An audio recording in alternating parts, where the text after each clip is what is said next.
नमस्कार, मी यामिनी महामुणकर. साम संजीवनी या आरोग्य विषयक कार्यक्रमात तुम्हा सर्वांचं स्वागत आहे.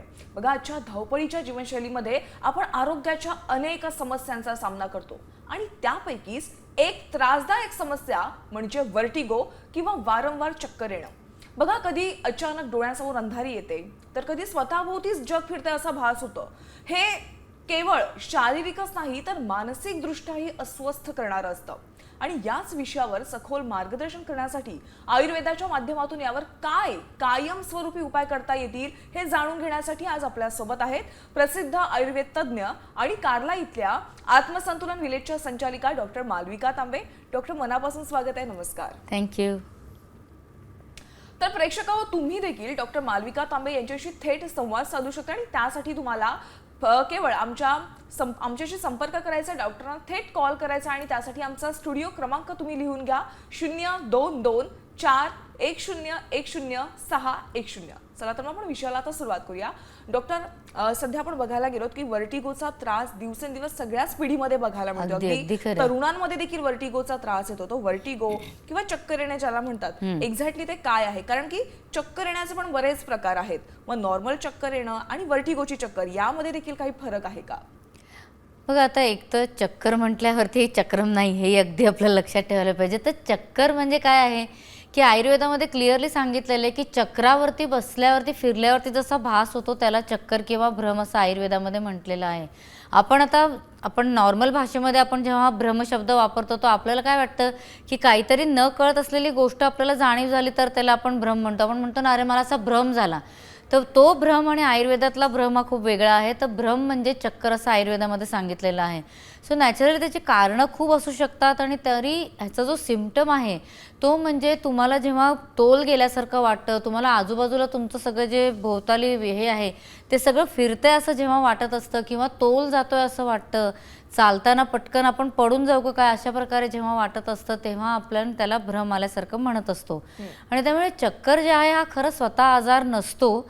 याचे कारणं जे असतात त्याच्या हिशोबाने आपल्याला विचार करून आपल्याला हे साईन कशामुळे येते आणि त्या हिशोबाने आपल्याला सगळे उपाययोजना जी आहे ती करावी लागते. बरं, ह्याच्यात सुद्धा आता काही लोकांना काहीतरी कमी खाल्लंय किंवा बाबा उपाशी खूप राहिले आहेत किंवा साखर कमी झाली आहे त्याच्यामुळे जे चक्कर येऊन आपण पडतो वगैरे ते अत्यंत वेगळी गोष्ट असते. पण तरी सुद्धा त्याच्यामध्ये सुद्धा आपल्याला एक साधारण कारण जो आहे ते बघूनच त्याच्यामध्ये सुद्धा उपाय करावे लागतात. पण इथे आज आपण ज्या गोष्टीबद्दल बोलतो आहोत ते म्हणजे जिथे आपला तोल संपूर्णपणे जातो आणि त्याची कारणं जी आहेत ती साधारण या एरियामध्ये डिपेंडंट असतात त्याच्यावरती आपण आज जास्त काम करतो आहोत. आणि म्हणून आजच्या कार्यक्रमामध्ये आपण वर्टिगो आणि चक्कर असे दोन्ही शब्द वापरलेले आहेत. सध्याच्या काळात काय झालेलं आहे की फक्त मोठ्या वयामध्येच हा त्रास न होता आत्ता आपण यंगस्टर्समध्ये हा त्रास खूप बघतो आहे. बरीचशी लोक म्हणतात की सकाळी उठल्यावरती पटकन गादीच्या बाहेर पाऊलच टाकता येत नाही, कारण की इतकं गरगरत राहतं की त्याच्यामुळे पटकन बॅलन्स राहू शकेल असं वाटत नाही. त्याचबरोबरीने ह्याच्याबरोबर आपल्याला मळमळण्यासारखे त्रास जाणवू शकतात. काही लोकांना उलट्यासुद्धा त्याच्याबरोबर होत असतात. काही लोकांना डोकं दुखतं असं वाटतं किंवा डोक्यामध्ये जडपणा आहे वगैरे. तर अशा प्रकारे काही सिम्पटम्स जे असतात ते एकत्र येऊन जेव्हा हा सगळा आपल्याला चक्कर येण्याचा त्रास होतो त्याच्याबद्दल आपण आज सखोल चर्चा करत आहोत. मुख्य काय आहे की मला सगळ्यात जास्त वाईट काय वाटतं की आत्ता डिलिव्हरी नंतरच्या स्त्रिया ज्या आहेत त्यांच्यामध्ये सुद्धा हा त्रास आपल्याला जास्त प्रमाणात दिसायला लागलेला आहे. आणि त्याच्यामुळे बाळाला घेता येत नाही अशा तक्रार घेऊन बऱ्याचशा स्त्रिया आपल्याकडे येतात. त्यामुळे मला वाटतं की या विषयावरती नीट विचार करणं अत्यंत गरजेचं आहे. नक्कीच डॉक्टर, आपल्याला प्रेक्षकांमधून कॉल येतात, आपण त्यांच्या समस्या काय आहेत त्या जाणून घेऊयात. सांगोल्याहून आपल्याला सुरेश यांनी कॉल केलेला आहे. सुरेशजी नमस्कार, तुमचा प्रश्न विचारा.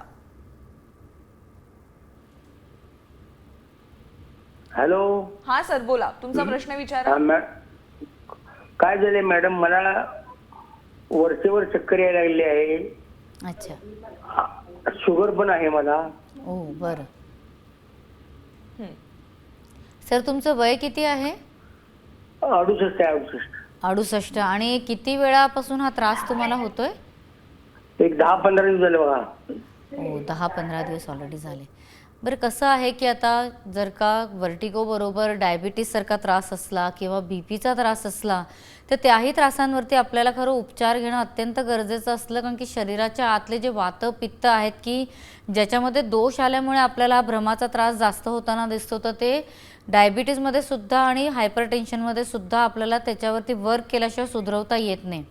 आता सर सर्वप्रथम तर काय करा की तुम्ही पाठीच्या मणक्याला खालतून वरती संतुलनचं जे कुंडलिनी तेल आहे ते लगेचच लावायला सुरू करा आणि त्याचबरोबरीने संतुलनच्या ज्या पित्तशांती गोळ्या आहेत त्याही तुम्ही नियमाने घ्या. त्याचबरोबरीने अजून बऱ्याच काही गोष्टी आपण आत्ता या पूर्ण कार्यक्रमात सांगणार आहोत, तर कार्यक्रम व्यवस्थित बघा, तर अजूनही तुम्हाला याच्याबद्दल मार्गदर्शन मिळू शकेल. आपल्याला पुढील कॉल आलेला आहे हिंगोलीवरून. मयुरी यांनी कॉल केलेला आहे. मयुरीजी नमस्कार, तुमचा प्रश्न विचारा. मयुरीजी तुमच्या टीव्हीचा आवाज थोडा कमी करा आणि थेट आम्हाला कॉलवरून तुम्ही फोनवरून प्रश्न विचारा. मॅडम माझा प्रश्न असा आहे की मला खाली वाकल्यानंतर चक्कर येते. बरं ताई तुमचं वय किती आहे? मॅडम माझं वय 23 आहे. ओ बघा, आता एवढ्या कमी वयात सुद्धा ऑलरेडी चक्कर येण्याचा त्रास होतोय. आता बघा खालती वाकल्यावरती जेव्हा चक्कर येतात त्यांना याचा अर्थ की आपल्याला कारण जे आहे ते आपल्याला कानामध्ये विचार करावा लागतो. कान जे असतं ते असं यंत्र आहे आपल्या शरीरातलं की जे आपलं बॅलेन्सिंग करता खूप मदत करतं. तर जेव्हा आपण खालती वागतो तेव्हा त्याचे जे आतले फ्लुइड्स असतात त्यांची पोझिशन चेंज झाल्यामुळे अशा प्रकारचा त्रास होताना दिसतो. आजकाल काय झालंय, आपण कानावरती सगळे हेडफोन्स लावून फिरतो, जोरजोरात म्युझिक ऐकतो, सतत प्रवास खूप होतो आणि त्याच्यातनं कानाच्या बाहेरचं जे आपण ॲटमॉस्फेरिक प्रेशर म्हणतो ते खूप बदलतं आणि त्याच्यामुळे बऱ्याचशा लोकांना हा त्रास होताना दिसतो. आत्ता तरी ताई माझा सल्ला असा राहील तुम्हाला की तुम्ही रोज रात्री झोपताना संतुलन श्रुती तेल जे आहे ते कानामध्ये एक एक थेंब नक्की घालायला सुरू करा. तसंच नाकामध्ये सुद्धा संतुलनचं जे नस्यसान घृत आहे ते पण एक एक थेंब रोज घालायला सुरू करा. त्याच्याने तुम्हाला फायदा होईल. आणि डोक्यावरती सुद्धा ब्रह्मलीन तेलाचं जे 2-3 थेंब आहेत ते रोज रात्री झोपताना लावायला सुरू करा. तर हा त्रास जो आहे तुमचा तो थोडा कमी व्हायला तुम्हाला मदत मिळू शकेल. पुढचा कॉल आपल्याला खालापूरवरून आलेला आहे. अनंत पवार यांनी कॉल केलाय. अनंत सर तुमचा प्रश्न विचारा. हा मॅडम मला चक्कर येते 1 वर्षाभर. बरं हो 1 वर्षापासून. बरं ठीक आहे. तर सर तुमचं वय किती आहे? 52. ओके. एक अजून ह्या चक्करचा जो मोठा प्रॉब्लेम असतो ते म्हणजे की हे चक्कर एकदा जरी थांबले काही औषधं घेऊन तर त्यांचं परत होण्याचे चान्सेस किंवा फार दीर्घकाळापर्यंत हा त्रास होण्याचे पॉसिबिलिटी खूप जास्त असते. आणि त्यामुळेच गोळ्या घेऊन नुसतं थोडं थांबवण्यापेक्षा आयुर्वेदिक उपचार जर का घेतले ना तर जास्त चांगलं असतं. आता सर्वप्रथम सर पित्तावरती काम करायला आपल्याला सुरू करायला पाहिजे. त्याच्याकरता संतुलनच्या पित्तशांती गोळ्या किंवा प्रवाळ पंचामृत मोतीयुक्त गोळ्या ज्या आहेत ते तुम्ही अगदी नियमाने घ्यायला सुरू करा. नाकामध्ये नस्यसान घृत जे आहे संतुलनचं ते तुम्ही जर का नियमाने टाकायला सुरुवात केलं तर ब्रेनला जे पोषण गरजेचं असतं ते मिळू शकेल आणि त्याच्यातनं तुमचा हा त्रास जो आहे तो कमी व्हायला मदत करता येईल. पण इतके दिवस त्रास होतो आहे तर खरं प्रत्यक्ष मार्गदर्शन घ्यावं, कारण की कधी आपल्याला जो त्रास आहे त्याच्यावरती संतुलनचं जे शास्त्रोक्त पंचकर्म आहे तशा प्रकारचा कुठला तरी उपचार करणं गरजेचं पडतं की जेणेकरून पूर्ण नसांना ताकद जी आहे ती मिळू शकेल, आपल्या मेंदूची ताकद आहे ती वाढू शकेल आणि त्याच्यातनं मग हा चक्कर येण्याचा त्रास जो आहे तो कमी व्हायला आपल्याला मदत करता येऊ शकतं. त्याच्यामध्ये शिरोधारा आहे, नस्य आहे किंवा शिरोबस्ती आहे, अशा प्रकारचे उपचार जे आहेत ते आपल्याला करावे लागू शकतात. तर मला वाटतं तुम्ही प्रत्यक्ष मार्गदर्शन जे आहे ते नक्की घ्यावं. आपल्याला पुढचा कॉल आलेला आहे मालेगाववरून. प्रदीप यांनी कॉल केलाय. प्रदीप सर नमस्कार, तुमचा प्रश्न विचारा. मॅडम मला आता खूप चक्कर येत आहेत 3 दिवसापासून. हो बर तर मी असा डावी साईडला उजवी साईडला किंवा वरती बघितलं का मॅडम असं वाटतं मी पडणार आहे बुवा आता. हो बरं. आणि सर काही स्पेसिफिक कारणानंतर असं काही सुरू झालं, म्हणजे काही दचका लागला किंवा कुठे काही प्रवास केला त्याच्यानंतर असा काही त्रास सुरू झाला? तसं काय नाही मॅडम, मला काकतकर सर म्हणून नाशिकचे आर्थो सर आहे ते. अच्छा. त्यांनी मला या मानेसाठी एक उपाय दिला होता, तर मान खालीवर करण्यासाठी. तर मला त्यांनी एक 10-15-20 सांगितलं, ते माझ्याकडनं थोडे जास्त झाले. मी 50 टिप मारलेले. ओ बरं ठीक आहे. खरोखर म्हणजे काय आहे बघा, जसं आपण चक्करच्या सगळ्या कारणांचा विचार करतो त्याच्यामध्ये मानेतनं आपल्या सगळ्या नसा जात असतात आणि त्यामुळे मानेवरती येणारं कुठलंही प्रेशर आहे त्याच्यातनं अशा प्रकारचे चक्कर येण्याचा त्रास होऊ शकतो. आता सध्याच्या काळात तर प्रवास तर आहेच, पण त्याचबरोबरीने मोबाईलसुद्धा सतत जे आपण वाकून बघत राहतो त्याच्यामुळे सुद्धा हे चक्कर येण्याचं प्रमाण वाढलेलं आहे. तर सर अगदी लक्षात ठेवा की आपल्याला मानेवरती कुठलाही एक्स्ट्रा जोर येऊ द्यायचा नाही आहे. व्यायामसुद्धा करण्याची एक पद्धत असते, त्यामुळे ते नक्की पालन केलं पाहिजे. आत्ता तरी माझा तुम्हाला सल्ला असा राहील की संतुलनचं जे कुंडलिनी तेल आहे ते तुम्ही पाठीच्या मणक्यावरती हलक्या हाताने खालतून वर लावायला सुरू करा. त्याचबरोबरीने पाठीच्या मणक्याला ताकद मिळावी त्याच्याकरता संतुलनचा आत्मप्राश म्हणून जो च्यवनप्राश आहे तो तुम्ही नियमाने घ्यायला सुरू करा. आणि तसंच प्रशांत चूर्ण जे आहे ते सुद्धा तुम्ही तूप साखरेसह थोड्या प्रमाणात घ्यायला सुरू करा. आणि तुम्हाला जमत असेल तर प्रत्यक्ष मार्गदर्शन घ्यावं. बऱ्याचशा थेरपीज असतात की ज्याच्याने मानेची ताकद जर का वाढली तर अशा प्रकारचा त्रास जो आहे तो आपल्याला बंद करण्यामध्ये यश मिळू शकतं. नक्कीच. बुलढाण्याहून अमृतराव यांनी कॉल केलाय. सर तुमचा प्रश्न विचारा. हा ताई, माझा प्रश्न असा आहे की रात्रीची मला झोप लागत नाही आणि जी बाकी अशी आतमध्ये वळल्यासारखी करते. सॉरी सर, कळू शकलं नाही तुमचं दुसरं वाक्य. ताई म्हटलं असं झोपी म्हणजे झोप लागत नाही, छाता दडर करते, वय 52 आहे. वय 52 आहे आणि रात्री झोप लागत नाही. हा, झोप लागत नाही ताई आणि सारखं होते. कधी जी म्हणजे असं आत्महत्या करायसारखा होते, नृत्य करते किंवा रड येते, नैराश्य येते त्यांच्याकडे, त्यांना असं वाटतं. हां, ओके ओके ओके, बरं बरं, अच्छा.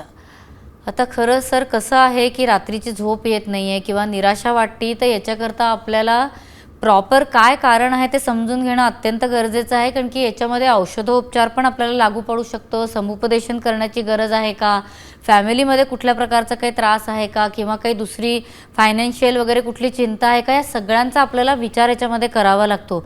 आणि त्यामुळे प्रत्यक्ष मार्गदर्शन घेणं जे आहे ते अत्यंत गरजेचं आहे. पण आत्ता तरी माझा तुम्हाला सल्ला असा राहील की रोज रात्री झोपताना संतुलनचं पादाभ्यंग घृत जे आहे ते घेऊन काशाच्या वाटीने तुम्ही तळपायांना मसाज करावी. याला आपण पादाभ्यंग म्हणतो. हे कसं करायचं, काय करायचं, याच्याबद्दल माझं जे यूट्यूब चॅनल आहे डॉक्टर मालविका तांबे नावाने, त्याच्यावरती मी व्यवस्थित मार्गदर्शन केलेलं आहे. तर ते व्हिडिओज तुम्ही नक्की बघावे.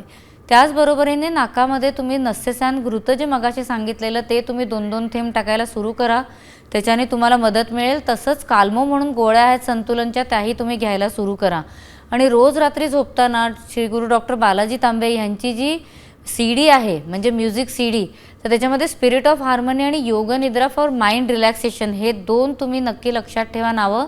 हे तुम्ही जर का रेग्युलरपर्यंत ऐकायला सुरू केलं रात्री झोपताना तर त्याच्यातनं तुम्हाला शांत झोप लागायला मदत मिळेल. आणि काही अवसाद वगैरे किंवा डिप्रेशन वगैरे होत असलं किंवा काही चिंता वाटत असली तर ती कमी व्हायला मदत जी आहे ती नक्की मिळू शकेल. पण तज्ज्ञांचा सल्ला घेऊन याच्यावरती व्यवस्थित औषधोपचार करणं जे आहे ते नक्की गरजेचं आहे. आपल्याला पुढचा कॉल मुंबईवरून आलाय डॉक्टर. मुंबईवरून ओके. जय माला यांनी कॉल केलाय. सर नमस्कार, तुमचा प्रश्न विचारा. मला आहे ना, आंघोळीला गेले ना, वर बघितलं ना चक्कर येते ओके आणि खाली झोपलं तरी चक्कर येते. ओके, बरं. आता बघा, हे परत आपण जसं मगाशी बोललो तसं मानेचे त्रास असले की अशा प्रकारचे आपल्याला कुठलाही एकदम फास्ट मूवमेंट करून चालत नाही. म्हणजे वरती बघणं, साईडला बघणं किंवा एकदम खाली बघणं. त्यामुळे ते कुठलाही मानेची जेव्हा तुम्ही मूवमेंट कराल तेव्हा खूप विचारपूर्वक ती मूवमेंट केली पाहिजे. त्याचबरोबरीने रात्री झोपताना तुम्ही जी उशी घेत आहात ती खूप जाड किंवा खूप पातळ नाही आहे ना, ते सुद्धा आपल्याला लक्षात घ्यायला पाहिजे. कारण की जेवढी परफेक्ट साईजची उशी तुम्ही घ्याल तेवढा ह्या खांदा आणि डोक्यामधला जो गॅप आहे त्याचं काही प्रेशर तुमच्या मानेवरती येणार नाही, ह्याची आपल्याला काळजी घ्यायला पाहिजे. तसंच रोज रात्री झोपताना संतुलनचं जे कुंडलिनी तेल आहे ते तुम्ही पाठीच्या मणक्यावरती नक्की लावा. पूर्ण अगदी खालच्या मणक्यापासून वरच्या मणक्यापर्यंत हलक्या हाताने लावा. आणि दिवसातनं एकदा जमेल तेव्हा संतुलनचं रोज ब्युटी तेलसुद्धा नक्की लावा. बरोबरीने संतुलनची जी पित्तशांती गोळी आहे ती घरी तुम्ही पावडर करून घ्या आणि ती थोड्याशा साय साखरेमध्ये मिक्स करून घ्यायला सुरू करा. साखर कमी घातली तरी चालेल, साय कमी घेतली तरी चालेल, पण ती थोडीशी बरोबर गेली जर का तर त्याचं जे काम आहे आपलं चक्कर कमी करण्याचं ते त्याच्यामध्ये जास्त मदत करू शकेल, नुसतं पोटातलं पित्त कमी करण्यापेक्षा. तर हे तुम्ही नक्की करावं. आणि बरोबरीने जमत असेल तर संतुलनसारख्या एखाद्या केंद्रामध्ये येऊन कुंडलिनीसारखा मसाज घेणं किंवा त्याच्यामध्ये पंचकर्मातल्या वेगवेगळ्या थेरपीज आहेत की जे करून आपल्याला पाठीच्या कणाची ताकद वाढवता येऊ शकेल, तर तेही तुम्ही नक्की करू शकता. नक्कीच डॉक्टर, वर्टिगो या विषयावर आणखीन माहिती तुमच्याकडून जाणून घ्यायची आहे, पण प्रेक्षकांना एक वेळ झाली आहे छोट्याशा ब्रेकची.